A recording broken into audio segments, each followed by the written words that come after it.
College शिक्षा विभाग राजस्थान सरकार की ज्ञानदूत कार्यक्रम 2.0 में आप सभी का स्वागत है। मैं डॉक्टर चंद्रकमल, सहायक आचार्य समाजशास्त्र, एक नवीन टॉपिक के साथ आज फिर से आपके समकक्ष उपस्थित हूँ। और आज की हमारी क्लास का टॉपिक है सामाजिक समिति, सोशल एसोसिएशंस। तो आइए इस क्लास में हम ये समझने का प्रयास करेंगे कि समिति हम किसे कहते हैं, विभिन्न समाजशास्त्रियों ने समिति को किस तरह से परिभाषित किया है और समिति की विशेषताएं, और अंत में हम समिति और संस्था में क्या फर्क है इसकी हम तुलना करेंगे। क्योंकि कई बार आपके इस तरह के क्वेश्चंस भी आते हैं जिनमें संस्था और समिति में कंपैरिजन आपसे पूछ लिया जाता है। तो मेरा आपसे एक सवाल है फ्रेंड्स, क्या आप, अगर आप भी कॉलेज में स्टूडेंट हैं या फिर कभी स्टूडेंट थे, क्या आप किसी literary club, sports club, NSS, red cross society, इनमें से किसी के सदस्य रहे हुए हैं? या आपके फ्रेंड्स मेंबर हैं किसी ऐसे ऑर्गेनाइजेशन के? यस, इन्हीं को हम समिति कहते हैं। तो समितियों के इन उदाहरणों से आप अच्छे से समझ पाएंगे, रिलेट कर पाएंगे स्वयं को कि समिति होती क्या है, एसोसिएशन होती क्या है। हम एग्जाम्पल्स देख सकते हैं एसोसिएशंस के, जैसे कि पॉलिटिकल एसोसिएशंस, विभिन्न प्रकार की पॉलिटिकल पार्टी, जैसे कि भारतीय जनता पार्टी, कांग्रेस, मार्क्सवादी पार्टी, आम आदमी पार्टी, कौन कौन सी हमारे यहाँ नेशनल पार्टीज हैं या राजस्थान में लोकल पॉलिटिकल पार्टीज हैं, आप पता कीजिएगा। ये सब एसोसिएशंस के एग्जाम्पल ही तो हैं। फिर हम सांस्कृतिक और धार्मिक एसोसिएशंस की बात कर सकते हैं, जैसे कि रामकृष्ण मिशन, इस्कॉन टेम्पल का नाम तो आपने सुना ही होगा। इस्कॉन भी अपने आप में एक एसोसिएशन है।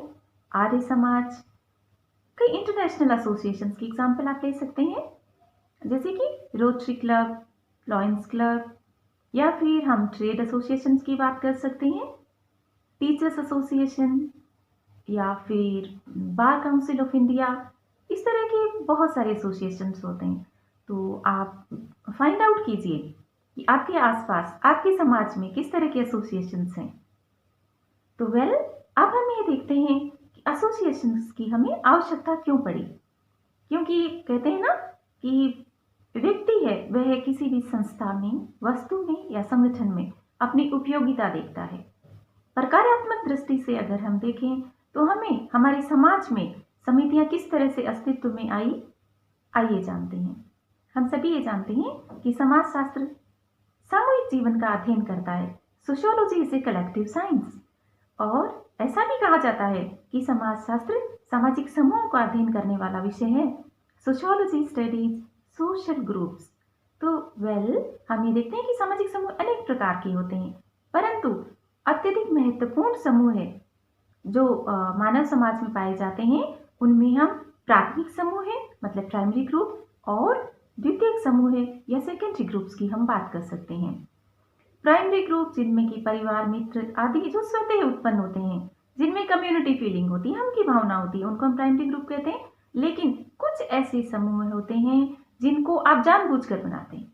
देखिए, परिवार के तो आप सदस्य बन गए क्योंकि आपका परिवार में जन्म हुआ, you are born into a family, you are born into a caste, आपने कुछ नहीं किया। लेकिन कुछ ऐसे समूह होते हैं जो व्यक्ति मिलकर जानबूझकर बनाते हैं कुछ उद्देश्यों को पूरा करने के लिए, जैसे कि आईएएस ऑफिसर्स का एसोसिएशन है ना, प्रशासनिक अधिकारियों का एसोसिएशन, टीचर्स एसोसिएशन, या फिर फुटबॉल क्लब जिसे हम कहें। ये क्यों बनाए जाते हैं? क्योंकि उन लोगों को उसी फील्ड में काम करना होता है और उसके सदस्य वही लोग बनते हैं। इस तरह से हम ये कह सकते हैं कि जो समिति होती है ना, वो द्वितीय समूह के सदस्य होती हैं, द्वितीय समूह जैसी होती हैं वो, क्योंकि उनको हम जानबूझकर बनाते हैं कुछ खास उद्देश्यों की पूर्ति के लिए। अब देखिए, व्यक्ति अपनी आवश्यकताओं की पूर्ति किस प्रकार करे? या तो व्यक्ति अपनी आवश्यकताओं की पूर्ति अकेला ही करे। अब बताइए कि अकेला व्यक्ति अपने, मतलब अकेला काम करते करते क्या हम किसी लक्ष्य तक पहुंच सकते हैं? बिल्कुल नहीं। आपकी पढ़ाई का ही तो आप देखिए, आपका स्कूल, आपका कॉलेज, आपके कोचिंग इंस्टीट्यूशंस, ये सब एक तरह के एसोसिएशंस ही तो हैं जो आपको आपकी लर्निंग में, आपकी करियर बिल्डिंग में मदद करते हैं। क्या आप अकेले कर सकते हैं ये सब काम? नहीं, यू कांट डू इट। तो इसीलिए हमें मतलब इसीलिए मानव समाज को एसोसिएशंस की आवश्यकता होती है। दूसरा तरीका होता है हमारे लक्ष्यों को पूरा करने का संघर्ष करके, मतलब छीना झपटी करके, लूटना, जैसे कि पारंपरिक समाज में होता था। तो वो सभ्य समाजों में नहीं चलता है। कोई भी मानव समाज एक व्यवस्था से ही चल सकता है। तो ये तरीका भी उचित नहीं है अपनी आवश्यकताओं की पूर्ति का। तो एक तीसरा तरीका है कि हम कलेक्टिवली मिलकर काम करें, तो अपने उद्देश्य की पूर्ति बहुत ही एक साइंटिफिक तरीके से, व्यवस्थित तरीके से की जा सकती है, और जिससे कि सभी के हितों की पूर्ति होती है, सभी के इंटरेस्ट की पूर्ति होती है। इसीलिए समिति अस्तित्व में आई। तो हमने ये समझा कि जब कुछ लोग अपने कुछ कॉमन इंटरेस्ट की पूर्ति के लिए एक साथ आते हैं, मिलकर कुछ नियम बनाते हैं, संगठित होते हैं, तो उसको हम समिति कहते हैं। जैसे कि फिक्की या ट्रेड एसोसिएशंस, फुटबॉल क्लब आदि। अब हम ये देखते हैं कि विभिन्न समाजशास्त्रियों ने समिति को किस तरह से परिभाषित किया, क्योंकि सोशियोलॉजी में समाजशास्त्रियों की परिभाषाओं को अगर आप डिस्क्रिप्टिव आंसर्स लिखते समय कोट करते हैं तो आपके अच्छे मार्क्स आते हैं, मतलब आपके आंसर में एक वेटेज जुड़ जाता है। तो आइए हम देखते हैं कुछ डेफिनेशंस। सबसे पहले हम मैकायन पेस की डेफिनेशन देख लेते हैं। An association is the organization deliberately formed for the collective pursuit of some interest or a set of interests which its members share। कहने का मतलब ये है कि समिति एक ऐसे संगठित समूह के रूप में परिभाषित करते हैं जो कि एक हित या अनेक हितों की सामान्य पूर्ति के लिए संगठित होती है। दूसरी इंपॉर्टेंट डेफिनेशन हम जिन्सबर्ग की देखते हैं। जिन्सबर्ग कहते हैं an association is a group of social beings related to one another by the fact that they possess or have instituted in common an organization with a view to securing a specific or specific ends। वे कहते हैं समिति ऐसे व्यक्तियों से बनी होती है जो किसी विशेष कार्य अथवा कार्यों को पूरा करने के लिए संगठित होते हैं।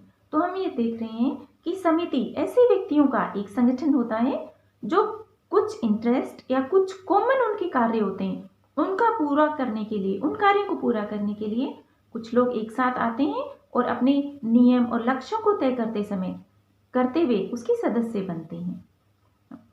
तीसरी डेफिनेशन के रूप में हम बुकार्डिस को देख लेते हैं। वे कहते हैं समिति सामान्यतया लोगों द्वारा किसी उद्देश्य को प्राप्त करने के लिए साथ साथ काम करना है।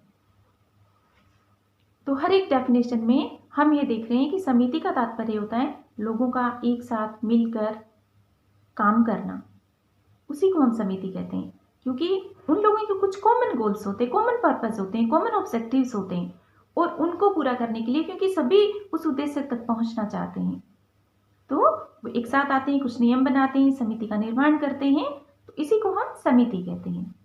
अब समिति की अवधारणा को और अधिक बेहतरीन तरीके से समझने के लिए हम ये देखते हैं कि समिति की विशेषताएं क्या है। तो विशेषताओं से तात्पर्य होता है कि कोई भी अवधारणा है, कोई थ्योरी है, कोई भी अप्रोच है, उसके बारे में कौन कौन सी खास बातें हैं जो आपको पता होनी चाहिए। एक बार अगर आप समझ लेते हैं तो फिर आपको दोबारा रीडिंग करते समय या परीक्षा से पूर्व रिवीजन करते समय आपको मुश्किल नहीं आती है। तो आइए हम एसोसिएशन या समिति की विशेषताओं को देखते हैं। तो जैसा अब तक हमने डिस्कस किया कि जो समिति होती है वो कुछ लोगों से मिलकर बनती है। कुछ लोग समूह के रूप में सामने आते हैं। क्यों आते हैं? क्योंकि उनको उस अपनी आवश्यकताओं की पूर्ति करनी होती है जो कि वे अकेले पूरी नहीं कर सकते और ना ही संघर्ष के द्वारा पूरी की जा सकती है, क्योंकि संघर्ष तो मानव समाज में अव्यवस्था ले आता है। तो लोग मिलकर काम करने के लिए लोगों का एक ग्रुप बन जाता है। जैसे कि हमने बात की थी ना, आपका कॉलेज में स्पोर्ट्स का जो क्लब है या स्पोर्ट्स एसोसिएशन है आपके, वो सब। फिर जो समिति होती है उसके सदस्यों में लड़ाई होगी क्या? आप बताइए, क्या वो लड़ाई होगी तो अपने लक्ष्यों को पूरा कर सकते हैं? नहीं, कभी नहीं कर सकते। तो पीसफुल तरीके से, कोऑपरेटिव स्पिरिट के साथ समिति के सदस्य मिलकर काम करते हैं। उनके अलग अलग पद होते हैं, अलग अलग उनकी भूमिकाएं होती है, और वो सब अपने अपने कार्यों को करते हुए और कॉमन गोल को अचीव करते हैं। जो एसोसिएशंस होते हैं उनके कुछ कॉमन पर्पस होते हैं, ऑब्जेक्टिव्स होते हैं, एम्स होते हैं, हम ये कह सकते हैं। जैसे कि इस्कॉन या हम कहें आर्य समाज, तो आर्य समाज के कुछ लक्ष्य हैं। ट्रेड एसोसिएशंस, इनके भी कुछ लक्ष्य हैं।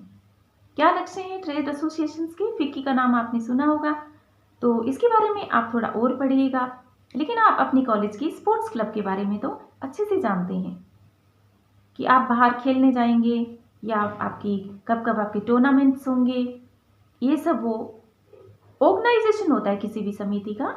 ऑर्गेनाइजेशन से तात्पर्य ये हुआ कि ऐसे नहीं है कि वो अव्यवस्थित होती है समितियाँ, नहीं, समितियाँ बहुत ही व्यवस्थित होती हैं। उनके लक्ष्य होते हैं, उद्देश्य होते हैं, उनके पद होते हैं, पदों के अनुरूप ही सब अपनी अपनी भूमिकाएं निभाते हैं और कार्य करने के कुछ उनके प्रोसेसेस होते हैं। फिर देखिए कोई भी समिति है उसके रूल्स होते हैं, रूल्स रेगुलेशंस, जिनको कि उसके सदस्यों को पालना करनी होती है। मेंबरशिप के लिए भी कुछ क्राइटेरिया होता है, जैसे कि गोल्फ क्लब के सदस्य कौन बन सकते हैं, जिनको गोल्फ खेलना आता हो, या फिर कुछ और क्राइटेरियाज होते हैं। किसी भी समिति का सदस्य बनने के लिए कुछ नियम होते हैं। फिर जो समितियां हैं वे टेम्परेरी भी हो सकती हैं और परमानेंट भी हो सकती है, मतलब स्थायी हो सकती हैं, अस्थायी हो सकती हैं। अब अस्थायी का एग्जाम्पल तो हम ये ले सकते हैं कि जब आप स्टूडेंट्स होते हैं, आपको एक दिन कॉलेज छोड़ना ही होता है 3 साल की डिग्री के बाद, अगर आप ग्रेजुएशन में हैं तो, या फिर एनएसएस के आप सदस्य हैं, या आप फिर रेड क्रॉस सोसाइटी के सदस्य हैं, तो निश्चित समय के बाद आप उसकी मेंबरशिप आप छोड़ देते हैं। कुछ ऐसी होती हैं जिनके सदस्य आप परमानेंट होते हैं, तो उनकी सदस्यता लंबे समय तक चलती रहती है। जैसे कि किसी पॉलिटिकल पार्टी का आप मेंबर होते हैं और आप लाइफ लॉन्ग उसके सदस्य रहते हैं। या फिर मान लीजिए आपने किसी स्पोर्ट्स क्लब की या एकेडमिक एसोसिएशन की, जैसे ऑल इंडिया सोशियोलॉजिकल सोसाइटी की आपकी लाइफ लॉन्ग मेंबरशिप हो। फिर जो समिति है उसमें ये ज़रूरी नहीं है कि आप हर एक समिति के सदस्य बने ही प्रत्येक व्यक्ति। समिति की सदस्यता वॉलेंट्री होती है, मतलब स्वैच्छिक होती है। अगर आप चाहें तो सदस्य बने, चाहें तो सदस्य न बने। जैसे राजस्थान सोशियोलॉजिकल सोसाइटी, अगर किसी को उसका सदस्य बनना है तो वो बने, या किसी कल्चरल ऑर्गेनाइजेशंस के आप मेंबर बन सकते हैं।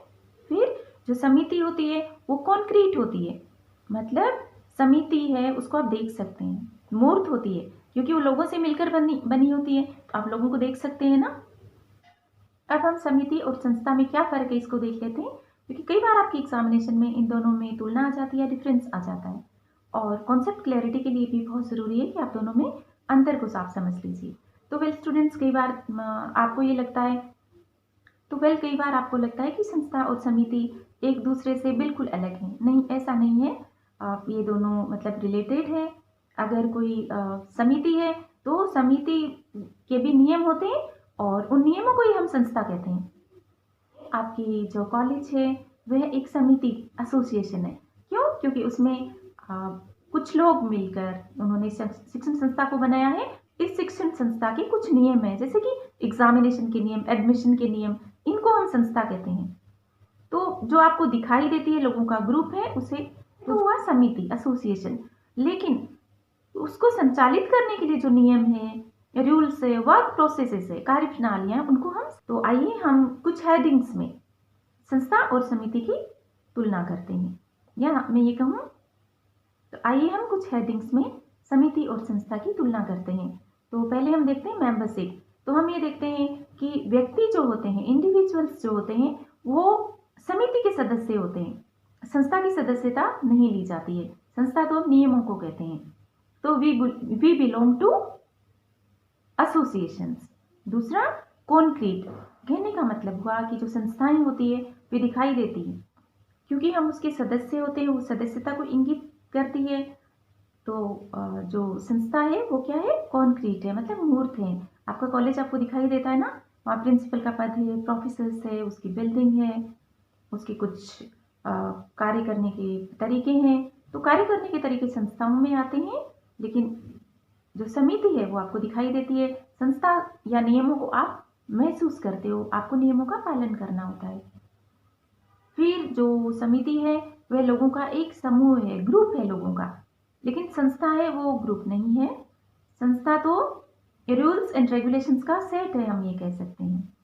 फिर स्टेब्लिश किया जाता है, वह उसका एक स्टेब्लिशमेंट होता है, स्टेब्लिश की जाती है वो जानबूझकर, डेलिबरेटली।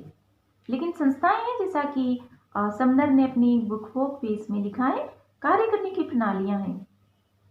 अगर कोई कार्य करने का अच्छा तरीका होता है तो लोगों की वो व्यक्ति की वो आदत बन जाती है, उस आदत को समाज के बाकी लोग भी मान लेते हैं। धीरे धीरे वे रूढ़ियां बन जाती है, उनमें जन कल्याण की भावना जुड़ जाती है, और इस तरह से आधुनिक समाजों में कुछ जो हमारी परंपराएं हैं उनको कानूनी रूप भी दे दिया जाता है। जैसे कि विवाह, पहले भी विवाह होते थे, विवाह एक संस्था हुई, और वर्तमान में भी विवाह होते हैं, लेकिन अभी कानूनी मान्यता है विवाह को। लेकिन जो अरेंज मैरिज है वो कानूनी है। अब आप देख लीजिए परंपरागत जो विवाह प्रणालियां हैं, तो कहने का मतलब है संस्थाएं हैं वो कार्य करने के तरीके को कहते हैं। फिर ये सेल्फ एक्सप्लेनेटरी है कि वर्क प्रोसेसेस। वर्क प्रोसेसेस का मतलब हुआ कि जो एसोसिएशंस होते हैं उनके भी काम करने के कुछ नियम हैं, तरीके हैं। और जो इंस्टीट्यूशंस हैं, इंस्टीट्यूशंस का तो मतलब ही यही है, क्या, कार्य करने के तरीके, मतलब वर्क प्रोसेसेस को ही हम इंस्टीट्यूशंस कहते हैं, नियमों को। अगली जो अगला जो डिफरेंस है वह ओरिजिन के आधार पर। तो देखिए जो हमारी संस्थाएं होती है, जैसा मैंने कहा समनर ने बहुत ही खूबसूरती से अपनी बुक फॉर क्वेस में दर्शाया है, संस्थाएं धीरे धीरे इवोल्व होती है। हालांकि आजकल कानून पार्लियामेंट में बनाए जाते हैं, लेकिन हम ये देखते हैं कि हमारी जो आदतें हैं, कार्य करने की रीतियां, प्रथाएं, परंपराएं, वो बहुत सदियों से चली आती रही हैं, इवोल्व होती, उत विकास होता है उनका। लेकिन जो हमारी समितियां या एसोसिएशंस हैं उनका निर्माण तो डेलिबरेटली होता है, वो स्वतः उत्पन्न नहीं होती है। जैसे गांव है, कब कोई गांव कब बसा, अब किस तरह बसा, किसने जानबूझ के किसी विलेज को बनाया, क्या, ऐसा नहीं है। लेकिन आपका स्कूल, आपका कॉलेज या स्पोर्ट्स क्लब, ये जानबूझकर बनाए जाते हैं। फिर हम ये देखते हैं संस्थाएं परमानेंट होती है नेचर में। जैसा मैंने बताया आपको, विवाह एक संस्था है, पहले भी था अब भी है। लेकिन जो समितियां हैं वो परमानेंट भी हो सकती है, टेम्परेरी भी हो सकती है। जैसे कोई यूनिवर्सिटी है, वो चल रही इन्फिनाइट टाइम तक, लेकिन आप रेड क्रॉस सोसाइटी के सदस्य थे या फुटबॉल क्लब के आप मेंबर थे, एक निश्चित समय के पश्चात आप उसे छोड़ देते हैं। फिर जो समितियां होती है वो किसी लोकेशन पर, किसी क्षेत्र में होती है, किसी जगह पर होती है, उनकी बिल्डिंग भी हो सकती है। लेकिन संस्थाएं हैं वो इस तरह से नहीं है। संस्थाएं बहुत व्यापक है, पूरी सोसाइटी में ही हम नियमों को, परंपराओं का पालन करते हैं। हालांकि सोसाइटी टू सोसाइटी परंपराएं डिफरेंट हो सकती है। फिर जो संस्थाएं हैं वो पीढ़ी दर पीढ़ी ट्रांसफर होती है, एक पीढ़ी से दूसरी पीढ़ी को हस्तांतरित होती है। लेकिन एसोसिएशन से वो तो लोग छोड़ देते हैं, या लाइफ लॉन्ग सदस्य हो सकते हैं, लेकिन जरूरी नहीं है कि उनके बच्चे भी, आने वाली पीढ़ियां भी उसी एसोसिएशन की सदस्य बने, ये आवश्यक नहीं है। फिर हम ये बात कह सकते हैं कि संस्थाएं हैं वो औपचारिक होती है, उनके औपचारिक नियम होते हैं, जानबूझकर बनाई जाती है, और उसमें ऐसा नहीं कि आपका कोई भावनात्मक लगाव है। लेकिन संस्थाओं के साथ ऐसा नहीं है, वे औपचारिक भी हो सकती हैं, अनौपचारिक भी हो सकती हैं। जैसे कि परंपराएं, प्रथाएं, रीतियां, रिवाज, ये सब अनौपचारिक है। वहीं कानून, संविधान, गवर्नमेंट के रूल्स, ये सब औपचारिक हैं। नेक्स्ट हम कंट्रोल की बात कर सकते हैं कि जो सोशल इंस्टीट्यूशंस होते हैं उनका जो कंट्रोल का दायरा है वो बहुत व्यापक होता है, जबकि एसोसिएशन होते हैं वो अपने सदस्यों पर नियंत्रण का ही कार्य करते हैं। अगर किसी क्रिकेट अकेडमी के आप सदस्य हैं तो आप उस समिति के सदस्य होने के नाते वह क्रिकेट अकेडमी सिर्फ आप पर नियंत्रण करेगी, लेकिन परंपराएं तो पूरी सोसाइटी मानती है। फिर हम बात कर सकते हैं हितों को लेकर इनमें अंतर की। जो समितियां होती है उनके कुछ खास हित होते हैं, जैसे मैंने अभी बात की क्रिकेट अकेडमी की, तो अगर आपको क्रिकेट खेलने में रुचि है तभी तो आप उसके सदस्य बनेंगे। टेबल टेनिस खेलना पसंद है तो आप उसके सदस्य बनेंगे। लेकिन जो संस्थाएं हैं वो तो कॉमन इंटरेस्ट की पूर्ति करती है, उनके इंटरेस्ट पूरे सोसाइटी पर लागू होते हैं, बहुत ही व्यापक है उनका दायरा। तो इस क्लास में हमने समिति का अर्थ, समिति की परिभाषाएं, समिति की विशेषताएं और फिर संस्था और समिति में डिफरेंस को देखा। तो इस टॉपिक से संबंधित अगर आपका कोई भी सवाल है तो आप हमें पूछ सकते हैं, आप कमेंट बॉक्स में अपने क्वेश्चंस लिख सकते हैं। you everyone. Stay motivated, stay happy. I will see you in the next class. Jai Hind, Jai Bharat.